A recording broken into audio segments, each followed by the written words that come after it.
მოგესალმებით, ჩემი სახელია მარიამ მიქაუტაძე, ჩემი თანაწამყვანი გახლავთ ქალბატონი სოფიო ჭედია, ჩვენი სტუმარი კი არის ფსიქიატრი, ქალბატონი ნინო აკრიბელაშვილი.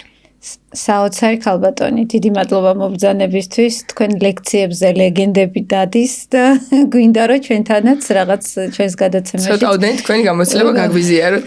ძალიან დიდი მადლობა მოწვევისთვის. ზოგადად ფსიქიკური ჯანმრთელობა დღეს უკვე გაცდა მნიშვნელოვნად ერთი რომელიმე სპეციალობის ფარგლებს და როდესაც ჩვენ საუბრობთ ნებისმიერ მიმართულებაზე, განათლებიდან დაწყებული ზოგადად ჯანმრთელობაზე, ზოგად კეთილდღეობაზე, ამ ფენომენის წარმოდგენა ფსიქიკური ჯანმრთელობის კომპონენტის გარეშე წარმოუდგენელია.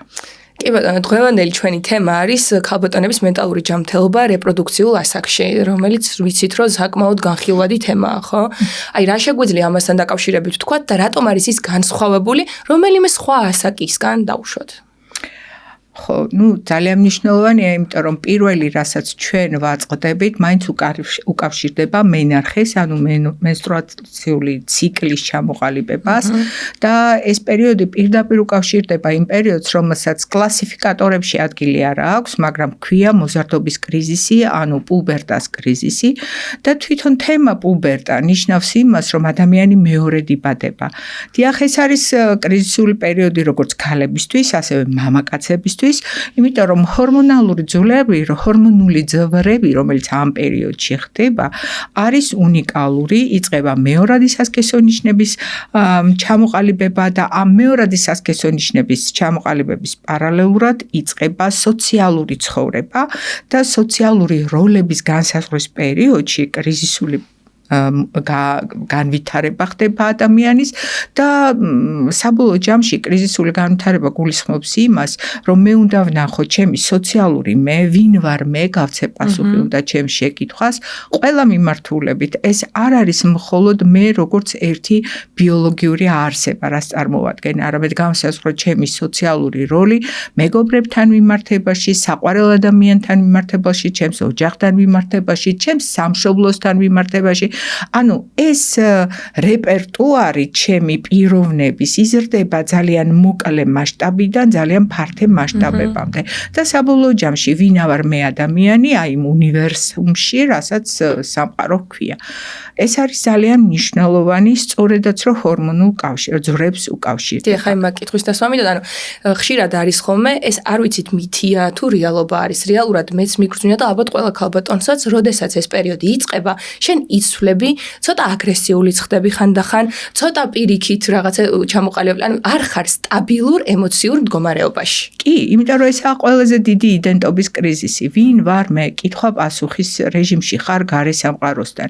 მაგალითად, შენი ოჯახი, რომელიც გეუბნება, რომ შენ ხარ შვილი, შენ უკვე პროტეს გამოთქვა, იმიტომ რომ შენ იცი, რომ მარტო შვილი არ ხარ, შენ უკვე ხარ მეგობარი, რომელმაც შეიძლება ოჯახის მოსაზრებების საწინააღმდეგოდ გადადგა სოციალური ნაბიჯები იმგვარი, რაც ბჭყალებში შენს ოჯახს არ შეეფერება.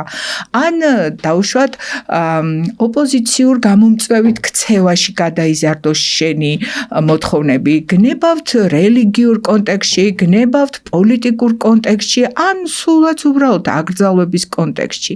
როდესაც რომელიმე საზოგადოება ადამიანს უყენებს მოთხოვნას, რომ ხარ ან ამ მიმართულებაში, ან იმ მიმართულებაში, ანუ სხიზის როცა აკეთებს, გახლეჩას როცა აკეთებს, რომ ორი უკიდურესობიდან უნდა აირჩიო, ყოველთვის იწყება კრიზისი, იმიტომ რომ რუხი და საშუალო ტონალობა ყოველთვის უფრო მეტია ცხოვრებაში, ვიდრე რადიკალურად თეთრი ან რადიკალურად შავი. დაახლოებით რომ წარმოვიდგენოთ, კრიზისის პერიოდში სწორედ ესაა ოჯახის მოთხოვნები, გარე სამყაროს მოთხოვნები და ჩემი შესაძლებლობები. მე 13-14 წლის ასაკში მინდა ვიყო დიდი, დამოუკიდებლად მივიღო გადაწყვეტილებებით, მაგრამ ამავე დროს ბიოლოგიური ასაკი მეუბნება, რომ შენ ხარ პატარა და იმ ფუნქციებს ვერ შეასრულებ, რაც უნდა გააკეთოს 13-14 წლის, უკაცრავად 25-26 წლის ასაკის ადამიანი. ეხლა გისმენთ ზუსტად მახსენდება, რასაც ამბობთ ჩემი ცხოვრების გამოცდილებაზე. და რა მინდა, ეხლა ნებისმიერ ქალბატონს ქონია დღე, რომ გაიღვიძა, თითქოს ჩვეულებრივი დღე არის, მაგრამ აი ყველაფერი რაღაც სხვანაირად გეჩვენება, ყველაფერი გაღიზიანებს. ჩვეულებრივი სამსახურში უმნიშვნელო კომენტარი რაღაც გაკეთებული გულთან მიგაქვს და საღამოს ეკითხები შენ თავს რა მჭირს, რატო ვარ ესეთი? თუ ეს უკავშირდება მენსტრუალურ ციკლს, ძალიან გასაგებია, იმიტომ რომ ჯერ კიდევ 2400 წლის წინ ჰიპოკრატემ აღწერა მდგომარეობები, რომელიც ქალის ფოლიკულურ ფაზას და ზოგადად ფოლიკულის მომწიფების ფაზას ან ლუთეინურ ფაზას უკავშირდება და ისიც აღწერდა იმ შემთხვევებში, უმძიმესი შემთხვევების, თუმცა მაშინ არც სიტყვა დეპრესია გამოიყენებოდა, ერთადერთი იყო ტერმინი მელანქოლია მისი შემოტანილი და აღწერს აი ამ პერიოდის განსხვავებულ სტატუსს, როდესაც შეიძლება ზიანიც კი მიაყენოსო ქალმა გარშემო მყოფებსო და აღქმა იმ პერიოდიდან არსებობს და უფრო მეცაც გეტყვით, იცით არის ესეთი წლების საუკუნეების განმავლობაში იყო კლიშე, რომ მაგალითად ისტერია, რასაც დიაგნოზად ვიყენებთ პიროვნული აშლობების კონტექსტში, histrionic personality disorder, ჩვენც ვცდილობთ, რომ თეატრალიზებული პერსონოლოგიური აშლობა უწოდოთ. ეს მდგომარეობა, ეს ისტერია უკავშირდებოდა ჰისტერას, ანუ საშვილოსნოს და ითვლებოდა, რომ ეს პრობლემები არის მხოლოდ ქალების ხვედრი და რომ მაგალითად გული რომ მისდიოდა აღელვებისა ჟამს, ეს საშვილოსნო, რომელიც ეს ელიგამენტებით გაკავებულია ჩვენს ორგანიზმში, თითქოს მიდიოდა მოხეტიალობდა, თუ ტვინს მიაწვებოდა, ის გონებას დაკარგავდა, თუ დავუშვათ ღვიძლს, ის გახდებოდა ნაღვლიანი. შესაბამისად, აი ესეთი პრიმიტიული ცოდნიდან ჩვენ გადავდივართ, რა თქმა უნდა, დღეს ცოდნაზე, რომელიც არის ძალიან მაღალი და აქაც კი ვამბობთ, რომ ბევრი რამ არ ვიცოდით. აი მაგალითისთვის რომ მოვიყვანო, თუნდაც ესტროგენის მნიშვნელობა თუ რას წარმოადგენს ესტროგენი მელოგინეთა დეპრესიაში. აღარ ითვლება, რომ მელოგინეთა დეპრესია და ეს ძალიან სერიოზული ფაქტია, იმიტომ რომ დაახლოებით მელოგინეთა 10-15% მშობიარობის შემდგომ ჯერ განიცდის ეგრეთ წოდებული baby blues, ანუ მშობიარობის შემდგომ სევდას, მშობიარობის შემდგომის სევდა, რომელიც უფრო მაღალია 40-45%-მდე მელოგინეებს აქვთ, მაგრამ 10-15%-ში ვითარდება დეპრესია. მელოგინეთა დეპრესია, რომელიც რთულია, სამკურნალოა, ყურადსაღებია, იმიტომ რომ მომდევნო 1 წლის განმავლობაში სუიციდი ასოცირებული სწორედ მელოგინეობის ხანასთან დეპრესიის არსებობას უკავშირდება 1%-ში. ეს არაა თითქოს მაღალი ციფრი, მაგრამ ზოგადად ყურადსაღები ფენომენია. აი დავიწყე იქიდან, რომ განსხვავებულია მელოგინეთა დეპრესია. ფაქტია ის, რომ ორსულობის დადგომისთანავე ესტროგენის და პროგესტერონის რაოდენობა ასობით იმატებს, 100-ჯერ და მეტჯერაც იმატებს. და შემდეგ, როგორც კი პლაცენტა მოშორდება დედის წიაღს, იმ წუთში მისი ნორმა უბრუნდება თავის პარამეტრებს, საწყის პარამეტრებს. აი ეს დრამატული ცვლილება იწვევს იმას, რომ უსაფრთხოების განცდა, რომელიც მის ერთ-ერთ მეტაბოლიტ ალოპრეგნოლოლონთან არის დაკავშირებული, ის მნიშვნელოვნად, აი მეორე დღიდან აღარ არის ორგანიზმში და ქალი ვარდება სასოწარკვეთაში, საწარკვეთილებაში. ამას უკავშირდება სწორედ baby blues, ამას უკავშირდება მელოგინეთა დეპრესია და აქვე ხაზს გაუსვავ. კურნალობაც ადეკვატური უნდა იყოს. ამ შემთხვევაში ეფექტურია, რა თქმა უნდა, სეროტონინის უკუნმიტაცების სელექციური ინჰიბიტორები, ანუ ანტიდეპრესანტების გარკვეული ჯგუფი, მაგრამ გაცილებით უკეთესად მოქმედებს უკვე არსებობს ბაზარზე სწორედ ესტროგენის მეტაბოლიტის ანალოგები, რომლებიც ტაბლეტირებული ფორმით სუბლინგვალურად ნეიროსტეროიდებია, ფაქტიურად ეს ჯგუფი მიიღება და ეს პრობლემები სვლას და განვითარებას განიცდის. და რა მაინტერესებს, ანუ თქვათ, ეს როგორ განვასხვაოთ, ეს არის თქვათ მენსტრუალური ციკლით განპირობებული ხასიათის ცვლილება, თუ ფსიქიკური ჯანმრთელობის პრობლემა, ანუ ფოთვითი აშლილობები. უსაყვარლესი კითხვაა და პირდაპირ მინდა გითხრათ, რომ ძალიან ბევრი ქალბატონი მოდის და ამბობს, რომ აქვს პრემენსტრუალური სინდრომი. დიახ, პრემენსტრუალური სინდრომი კიდევ უფრო მაღალია, ვიდრე პრემენსტრუალური დისფორიული აშლილობა. PMS-ი და PMDS-ი არის, ხო? ნუ ესე იგი post premenstrual dysphoric disorder PMDD აი ესეთი აბრევიატურით. განსხვავება არის დაახლოებით ისეთივე, როგორც შეიძლება ვთქვათ baby blues-სა და დეპრესიას შორის.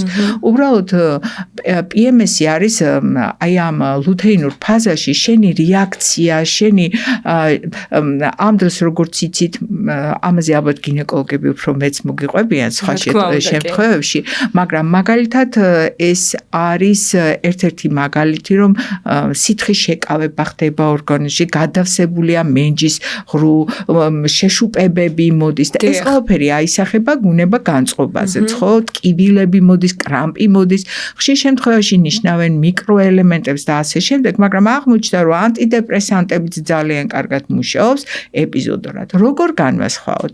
პირველი რომ პატერნი, რა თქმა უნდა, ადამიანს, რომელსაც აქვს PMS-ი ან PMDD, ის გეუბნება, რომ დანარჩენი პერიოდი 1 თვიდან 3 კვირა 2 კვირა ვარ აბსოლუტურ ნორმაში, მაგრამ როდესაც ის მოდის შენთან დეპრესიით, მას წინასწარ აქვს უკვე რაღაც ჩივილები. გეუბნება, რომ მე ცხოვრების განმავლობაში მქონია პერიოდები, როცა არ გამომიხედავს თვალიდან. ანუ 2 თვე, 3 თვე ჩაწოლილი ვიყავი, ცუდად ვიყავი და ამის ფონზე ის კიდე უფრო მიძლიერებდა მენსტრუაცია, უფრო მიძლიერებდა ამ სიმპტომატიკის სიმწვავეს. შესაბამისად არის, როდესაც მოდიან ფსიქიკური ჯანმრთელობის სპეციალისტთან, უნდა მივცეთ 2 თვის განმავლობაში თვით დაკვირვების კითხვარები. ვაძლევთ მაგალითად სტანდარტულ დანიშნულებას, რომ შფოთვა მოუხსნათ ან სხვა რაღაც ჩივილები, ან ვეუბნებით, არაფერს არ იღებ. აი 2 თვის განმავლობაში აკვირდები და ყოველდღიურად აღნიშნავ სიმპტომების დინამიკას და ამას მე უკვე ერთად გავდივართ და ამის შესაბამისად გეგმავთ შემდგომ პერიოდს. მკურნალობაც შესაბამისია. აი მაგალითად დღეს უკვე არის შესაძლებლობა რაღაც პერიოდი, აი 3 თვიდან 6 თვემდე და მეტიც მივცეთ მედიკამენტი ბაზისურად, მაგრამ ამ მედიკამენტის მიცემის შემდეგ უკვე პერიოდულად მივცეთ ისეთი მედიკამენტი, რომლის ნახევარდაშლის პერიოდი 96 საათი და მეტია. კი ბატონო, თქვენ ყოველთვის რაღაც ფსიქოლოგიურად რო ცოტა მიჭირს, პირველი გინეკავთ ხოლმე თქვენ. ეხა გავაცხადება აქ საქვეყნოთ და ყოველთვის მეუბნება ხოლმე, რომ მოდი აბა გავაკეთოთ დიფერენციაცია რეალობასა და ირეალობას შორის. რა არის, რა პრობლემას უკავშირდება ეს და ხშირად მქონია ხოლმე, რომ აი ყრუდ შეიძლება რაღაც მაწუხებდა, მაგრამ აი ზუსტად ეყარაზე ვთქვით PMS-ზე, ეს PMS-ი არის დღეს ძალიან აქტიურად განხილვადი თემა. სოციალურ ქსელებშიც ყველა გოგო უკვე საუბრობს ამაზე, განსაკუთრებით ეს ინფლუენსერები, ესე რომ ვთქვათ და აქამდე არასოდეს თითქოს ჩემ შემთხვევას ვიტყვი, არ ვაკვირდებოდი ხოლმე. ეხლა რაც უკვე მაქვს ეს ინფორმაცია, არ ვიცი ვაკვირდები და მაგიტომ იმძაფრდება ეს ჩემი მენტალური პრობლემები მაგ დროს, თუ უბრალოდ რაღაც ასაკის მერე გამიჩნდა ეს მეც, რომ აი PMS-ის დროს განსაკუთრებით ემოციური ვარ. ეს ჰორმონალური ცვლილებები ამდენად შეიძლება ახდენდეს ჩვენ გადაწყვეტილებებზე ზეგავლენას, რომ საერთოდ სხვა გადაწყვეტილება შეიძლება მივიღო სხვა დროს და საერთოდ სხვა გადაწყვეტილება ამ დროს. ხო, ნუ ცოტა გავცდით მე მგონი PMS-ის კონტექსტს და უნდა ვილაპარაკოთ ქრონიკულ სტრესებზე სავარაუდოდ, იმიტომ რომ ზოგადად ადამიანი მუდმივად სტაბილური აი ესე წრფესავით არასოდეს არის. დიურნალური მერყეობა შესაბამისია გადახრებით. დილას კარგად ვარ, საღამოს ცუდად ვარ, ან ცუდად ვარ დილით, საღამოს უკეთა ვარ. ასეთი ტიპის ან გავიგე ცუდი ამბავი და 1-2 დღე რაღაც გუნებგანწყობა მაქვს დაქვეითებული, ეს ყველაფერი რეალობაში ხდება. ამიტომ არის რომ გუნებგანწყობას დღეს არ განვიხილავთ როგორც წრფეს ვამბობთ, რომ არის ვარიაცია, რომელიც ნორმად ითვლება, მაგრამ ამ ვარიაციების ზემოთ სიმპტომთა თანავარსკვლავედი თუ ადის 5, 7, 9 და მეტი, ჩვენ ვამბობთ, რომ უკვე არის დიაგნოზი. არის დეპრესია, ან არის ჰიპომანია, ან არის, გუნებგანწყობის რეალურად გამოხატული ცვლილება. აქაც თავისებურებაა. მაგალითად, როდესაც ჩვენ გვაქვს მსუბუქი დეპრესია, ამ შემთხვევაში გადაწყვეტილების მიღებაზე ის სერიოზულ გავლენას არ ახდენს. მაგრამ თუ დეპრესიას თანსდევს შფოთვა, ამ შემთხვევაში ფოკუსირება ძირითადი საკითხიდან გადადის მეორე ხარისხოვანზე და შეიძლება სწორედ აი მეორე ხარისხოვანის საშუალებით გავლენით მიიღო გადაწყვეტილება. და არის მესამე მომენტიც, მაგალითად ერთ-ერთი, როდესაც ადამიანს აქვს სტრესული მდგომარეობა, ხანდახან ის მოქმედებს ადრე გამოკეთებული ქმედების შესაბამისად, ანუ ადრე გამოყენებული ქცევები შეიძლება გახდეს დომინანტა. მაგალითად, მე თუ ვიღაცა მაწყენინა, მე არ გავჩერდები და საზღვრებს არ დავაყენებ, არამედ გავიქცევი. ანუ avoidant თავს ავარიდებ განვითარებას, ეს თითქოს ბავშვური სტრატეგიაა, მაგრამ თუ ერთხელ გამოიყენე, ძირითადად ვცდილობ, რომ გამოიყენოს. აქაც არის ორი მხარე, იცით? თუ ხედავ, რომ ადამიანი ამას ვერ გაგიგებს, ალბათ საზღვრის დაყენების ერთ-ერთი ფორმაა, რომ ერთი და იგივე არ ნაყო, ერთხელ დანაყილი წყალი მეორჯერ რომ არ დანაყო, ასე ვთქვათ. და ამიტომ ესეც ძალიან მნიშვნელოვანი. არის კიდევ ერთი თეორია, რომლის წყალობითაც შეიძლება ითქვას, რომ ქრონიკული სტრესები, რომელიც კონკრეტულ ადამიანზე მუშაობს და ეს ქრონიკული სტრესები შეიძლება იყოს დაბალი ამპლიტუდის ბევრი, მაღალი ამპლიტუდის ცოტა, მაგალითად შევადაროთ ერთმანეთს ქრონიკული ფინანსური გაჭირვება და ერთჯერადად ჩამოვარდნილი ბომბი გვერდზე სამეზობლოში. ორივე მძიმე განცდას ტოვებს ადამიანზე და შემთხვევათა გარკვეულ ნაწილში იწყება პოსტტრაუმული სტრესული აშლობა თავისი კრთომის რეფლექსით, თავისი შიშებით, თავისი გადამუშავებებით, თავსმოხვეული ფიქრებით და ასე შემდეგ. მაგრამ რა ხდება ბიოლოგიის დონეზე? კორტიზოლის დონე მატულობს. და რას იწვევს კორტიზოლი? ნეირომედიატორულ ცვლილებების გარდა ის იწვევს ბიოლოგიურ ცვლილებებს. ტვინის ნეირონები კარგავს მორჩებს და ერთმანეთთან კომუნიკაცია უჭირს ამ მორჩებს, რო არ აქვს. შესაბამისად, გადაწყვეტილებები, რომელიც შუბლის წილში უნდა იყოს, ამიგდალაზე გავლენით, ეს არ არის მარტივი პროცესი და ესეთი არასამედიცინო საზოგადოებისთვის ცოტა ძნელია ახსნა, მაგრამ რეალურად ჩვენი ტვინი, რომელიც გადაწყვეტილებას იღებს, მორალურ კრიტერიუმებს მიყენებს, ის შეიძლება აღმოჩნდეს ბევრი ინფორმაციის გარეშე და არაეფექტური, საკმაოდ დამანგრეველი, დესტრუქციული გადაწყვეტილება მიიღოს მომენტის ზეგავლენით, ტრიგერის ზეგავლენით. ნამდვილად. და პირიქით შეიძლება მოხდეს, რომ სტრესმა და ამ რეალურმა პრობლემებმა შეიძლება რომ გამოიწვიოს ჰორმონალური ცვლილებები, მერე მენსტრუაციული ციკლის პრობლემები და პირიქით წავიდეს რეალურად ეს ხაზი, რასაც ახლა ჩვენ საპირისპიროდ ყვებით. სტრესმა გამოიწვიოს მენსტრუაციის პრობლემები, რამდენიც გინდათ, იმიტომ რომ ნახეთ, რეპროდუქციულ ჯანმრთელობას უკავშირდება ბევრი რამ. არის შემთხვევები არაერთი აღწერილი, როდესაც ჩვენ გვაქვს ცრუ ორსულობა, როცა ადამიანს ძალიან უნდა ბავშვი და მას აქვს ცრუ ორსულობა, მაგრამ არის მეორე შემთხვევები, როდესაც ადამიანს ძალიან უნდა ბავშვი, თავის თავს მაღალ მოთხოვნებს უყენებს და სტრესის გამო რომ არ დგება ეს ორსულობა, მას კიდევ უფრო გადაუვადდება სასურველი პროცესი. ისევ და ისევ უკავშირდება ჰორმონებს და დღეს არის ზოგადად ჰორმონალური მოწყვლადობის თეორიაც, მაგალითად, აი თუნდაც ესტროგენები, თუნდაც კორტიზოლი, თუნდაც ნებისმიერი ჰორმონი, რომელიც გვაქვს, სელექციურად მოქმედებს და ეს გარკვეულწილად პერსონალიზებული მედიცინის საფუძველიც ხდება. და მე მინდა გითხრათ, რომ აი როდესაც საუბარია სწორედ რეპროდუქციულ ჯანმრთელობაზე, ძალიან ბევრი რეპროდუქტოლოგი მოგმართავს თხოვნით, რომ დავეხმაროთ პაციენტს, რომ ბაზისური შფოთვა მოიხსნას, ბაზისური კორტიზოლის დონე რაღაცნაირად დავწიოთ, არა ქიმიურად, არამედ იგივე ფსიქოთერაპიითაც შეიძლება, ჯანსაღი ცხოვრების წესითაც შეიძლება, რატომ? იმიტომ რომ სეროტონინის რუმინაცია განმეორებითი სუფიქრი ამ თემებზე, ეს რა თქმა უნდა იწვევს განმეორებით ტრაუმირებას და ორგანიზმი ამბობს სტოპ. იცით რა არის? აი სტრეს დიათეზის მოდელი სწორედ ამაშია საინტერესო. მე როცა სტრესის ქვეშა ვარ, მე ყველაფერს ვიკავებ, აი მაგალითად დიეტაზე ვარ, ხო? და მე გადავწყვიტე, რომ გავაკეთო 18 საათიანი დიეტა. ზოგადად ბევრ ადგილას წამიკითხავს, უკვე ენდოკრინოლოგებთან არ შევალ დისკუსიაში, მაგრამ მე როგორც ფსიქიატრმა ვიცი რასთანაა საქმე.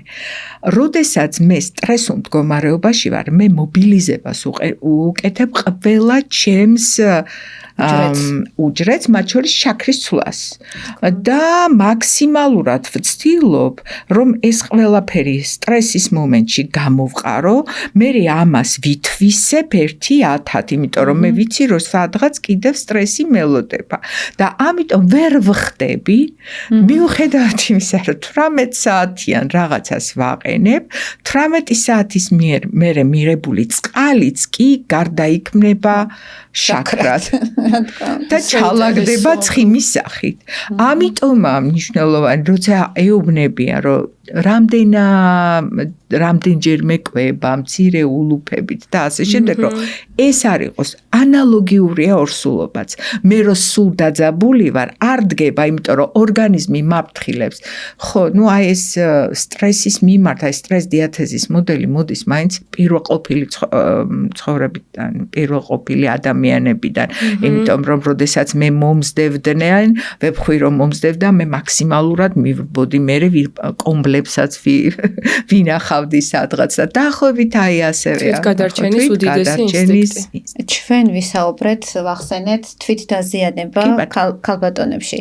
ფსიქიატრიულ პრაქტიკაში რამდენად რა განსხვავება მაგალითად, როდესაც სუიციდის რეალური შემთხვევაა და ვიღაც დემონსტრაციულად თითქოს არასუიციდურ დაზიანებებს იყენებს. აი ფსიქიატრიაში თუ შეგვიძლია განვასხვაოთ ეს ორი ფაქტი ერთმანეთისგან. იცით რა არის, ზოგადად ფსიქიატრია ყოველთვის ფრთხილად უდგება ამ საკითხებს. თვითდაზიანებასაც ვერ ტოვებთ ყურადღების გარეშე, იმიტომ რომ ვიღაცისთვის შეიძლება ეს იყოს მანიპულაციური ქცევა და ეს მანიპულაციური ქცევები ძალიან ხშირად გარკვეული ფსიქოტიპის ადამიანებს ახასიათებთ, მაგრამ რიგ შემთხვევებში აი ამ მანიპულაციური ქცევის დროს შეიძლება იმდენად მოხდეს გადასულა რაღაც საზღვრებიდან, რომ მართლა ცუდად დამთავრდეს ეგ შემთხვევა. ამიტომ ნიველირება არ შეიძლება. ჯერ კიდევ ერთი საუკუნის წინ ამ მდგომარეობას უწოდეს cry for help. იმიტომ რომ არის ხოლმე შემთხვევები, როდესაც აი ასეთი თვითდაზიანებით მცდელობა მიიპყროს მაგალითად ოჯახის ყურადღება, ვიღაცის ყურადღება. ყოველთვის მანიპულაციას არ ვეძებ, თუმცა დასაშვებია, არსებობს მთელი ფსიქოტიპები, გარკვეული 2-3 ფსიქოტიპი, სადაც ჩვენ ამას დიდი რაოდენობით ვხედავთ ხოლმე. რაც შეეხება სუიციდს ქალთა ასაკში, ქალთა კოჰორტაში, ეს ხშირად უკავშირდება რამდენიმე მძიმე პათოლოგიას, როგორიცაა მაგალითად დეპრესია, როგორიცაა ისეთი მძიმე ფსიქიატრიული რეალობასთან მოწყვეტით მიმდინარე მდგომარეობა, როგორიცაა შიზოფრენია და ემოციურად არასტაბილური პერსონოლოგიური აშლილობა. შემიძლია გითხრათ, რომ ეს სამია თუ არ არის მეოთხე დამატებული კომპონენტი, აი ორმაგ დიაგნოზებზე არის კიდევ საინტერესო ზოგადად ეგ მიმართულება და ალბათ ვისურვებდი, რომ ამის სპეციალისტებიც დაუშვათ ნარკოლოგთან ერთად გაგერჯიათ ეს საკითხი პლუს ფსიქიატრთან და ნარკოლოგის ტანდემში, იმიტომ რომ ეს მდგომარეობებიც ძალიან იმატა ამ ბოლო დროს და სწორედ ნარკოლოგიური პრობლემა როცა ემატება ფსიქიატრიულ პრობლემას უკაცრავად როდესაც ნარკოლოგიური და ფსიქიატრიული პრობლემები ერთ ადამიანში თავმოყრილია 20 ჯერ იმატებს რისკები თვითდაზიანების, თვითდესტრუქციული ქცევების და სუიციდური აქტივობის. ყველა ვენის გადაჭრა თვითმკვლელობის ცდილობაა? მაგი გითხარით, ეს შეიძლება იყოს ძახილი მხარდაჭერაზე, მიქცევა ყურადღების. ისევე როგორც დღეს ძალიან ბევრ ახალგაზრდას სახეზე აქვს ტატუაჟი, ქალები მიმართავენ პირსინგს, ტატუაჟს. ვიკითხოთ ეს დესტრუქციაა? დიახ, წინათაობიდან დესტრუქცია, შეფასებით ესაა დესტრუქცია, მაგრამ ახალგაზრდები ამას თვლიან, რომ ისინი ამითი თვითგამოხატვას აკეთებენ. მაგალითად, ჩემ თაობაში თვითდესტრუქციულად შეიძლება ჩაითვალოს ის, რომ საკუთარი თავის დამკვიდრებისთვის სიგარეტის მოწევა იყო ერთ-ერთი ყველაზე ესეთი გამომსახველობითი და ოპოზიციური ქცევა. დღეს პრაქტიკულად ეს ძალიან ცუდ ტონად ითვლება და შესაბამისად ცოტა კულტურული დამოკიდებულება შეიცვალა ამის მიმართ. რაც შეეხება ტატუაჟს, ახალგაზრდები პირდაპირ მეუბნებიან, რომ მე ამით მინდა დავანახო ჩემი თავი და ჩემი პრობლემები ჩემს ოჯახსაც კი. არა თუ საზოგადოებას, ოჯახსაც კი. ანუ დემონსტრაციული პროტესტის აქტი არის ერთგვარი? შეიძლება ისიც შეიცვალოს. ამ ბოლო დროს და განსაკუთრებით ქალთა კონტექსტში თუ ჩვენ მაინც ეს შევხედათ, კიდევ ერთი პრობლემაა, რასაც ვაწყდებით, ესაა ყურადღების დეფიციტის სინდრომი, რომელიც როგორც წესი არაა გვიან დიაგნოსტირდება ქალებში, თითქოს დამალულია და აი ესე გვიან დიაგნოსტირდება. რატომ? იმიტომ რომ თუ ბიჭებში ADHD, ანუ ჰიპერაქტივობა ძალიან თვალშისაცემია, ქალი კულტურული ნორმით დაბნეული ჩურჩუტი ქალი ძალიან კარგია. და შესაბამისად ის არ ითვლება დიაგნოსტიკის ობიექტად. დღეს ესე განსაზღვრეს diva who has distractions არისო ADHD-ს მქონე ადამიანები და მე შემიძლია ხელი ავწევ, არ ვიცი. მეც მგონია რომ რაღაც მსგავსი ის მაქვს, მაგრამ უფრო დაბნეულობა ხო, მაგრამ დაბნეულობასთან ერთად ასევე მგონია რომ ბევრი დადებითიც აქვს თქო. იმაში რომ უფრო მობილიზებული ვარ, არ ვიცი, ჩემ შემთხვევაში ყოველ შემთხვევაში ესე გამოიხატება, რომ ბევრი საქმის ერთად კეთებას მაიძულებს ჩემი ორგანიზმი. ხო და აი მაგაზე მე კიდე აუცილებლად ცალკე ვისაუბროთ, იმიტომ რომ ეს თემაც ძალიან აქტუალურია დღეს საზოგადოებაში და ყველას აინტერესებს. საინტერესო თემაა და ძალიან აქტუალური. და როგორ შეიძლება ეს ქალი, რომელიც თვითდაზიანებებისკენ არის მიდრეკილი, თქვათ, ასოცირდებოდეს საზოგადოებასთან, რომელიც თქვათ, ან საპასუხისმგებლო სამსახური აქვს, ან რაღაც ხო შეიძლება, ესეთი ქალები ცოტა ჭკუასთანაც ახლოს იყვნენ. ხო, ნახეთ, მე ვარ ფსიქიატრი და შესაბამისად ფსიქიკური ჯანმრთელობის პრობლემების მქონე ადამიანების ომბუდსმენიც შეიძლება ჩათვალოთ, მათი დამცველიც ვარ. იმიტომ რომ ფსიქიკური ჯანმრთელობის დიაგნოზი არ ნიშნავს, რომ ეს ადამიანი გარიყო საზოგადოებიდან. გააჩნია რა საზოგადოებაში, გააჩნია რა პასუხისმგებლობით და როგორ ხდება დაუშვათ მისი ინტეგრირება იმ კონკრეტულ სამსახურში, იმ პასუხისმგებლობაზე. ერთ-ერთი ყველაზე მძიმე პრობლემა, რაც მე არ მომწონს, არის ის, რომ თუ შეიქმნა რეალურად და რეესტრი ჩამოყალიბდა ადამიანებს, ვისაც ცხოვრების განმავლობაში, აი ხო ახსენე, რომ შფოთვითი დარღვევები მაქვს, მაშინ ვერსად ვეღარ უნდა დასაქმდე.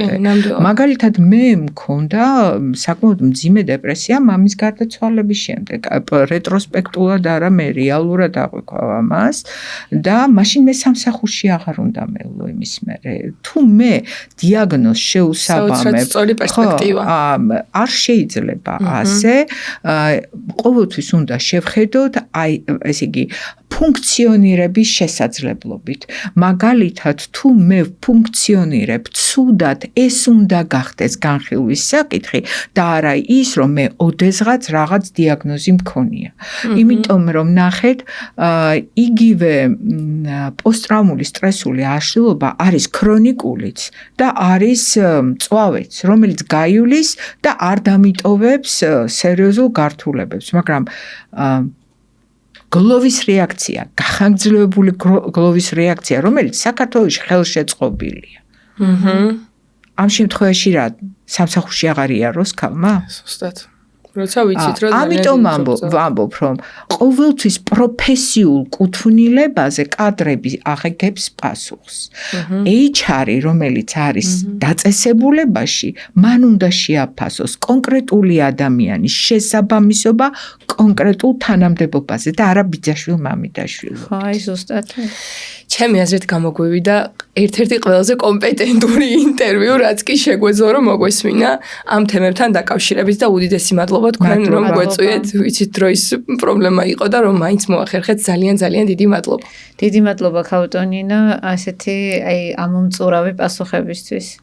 მადლობა, გაიხარეთ. მადლობა და საერთოდ ჩემთვის ყველაზე მნიშვნელოვანია თუ მოსახლეობაში ამაღდება ჯანმრთელობის, ფსიქიკური ჯანმრთელობის მიმართ ცნობიერება და არ შევხედავთ ამ ადამიანებს როგორც სუსტებს, არ შემოვძახებთ, რომ იცი რა არაქცხვენია, რა გინდოდა და ექიმთან და წამალი რა გინდა, შენ თვითონ ვერ შეებრძოლე ვერ ებრძვიან ამ სიტუაციას და ყოველთვის გვახსოვდეს, რომ ჯანმრთელობის პრობლემა არის ის პრობლემა, რომელიც ნებისმიერი ოჯახის კარებთან შეიძლება დაიჩოქოს როგორც აკლია. მე ვარ მაგის მაგალითი, სოფოც ვიცი, რომ აქტიურად იყენებს დახმარებას და ჩემი აზრით ეს ინფორმაცია ყველასთან უნდა მივიტანოთ, რომ დახმარების თხოვნა არ არის პრობლემა.